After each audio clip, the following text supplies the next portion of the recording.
I think many folks think a bank is a bank is a bank, and of course banks do many of the same central types of activities that distinguish them as banks, but every bank is different.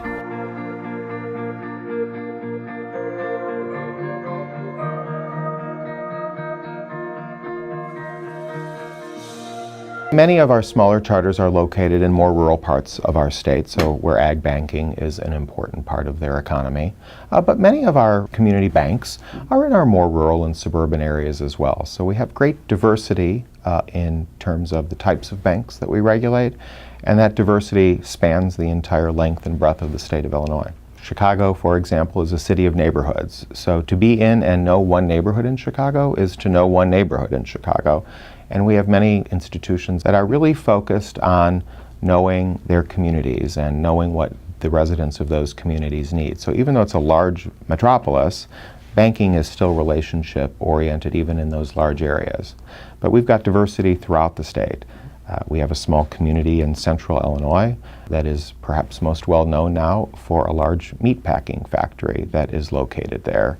And the needs of that community have changed as that business has grown. There were a large number of Hispanic Americans that were drawn to that town to work in this industry. And more recently, a large number of immigrants from French-speaking African nations have come to this small town in rural Illinois to grab their portion of the American dream. And the effects that that's had on banking have been significant.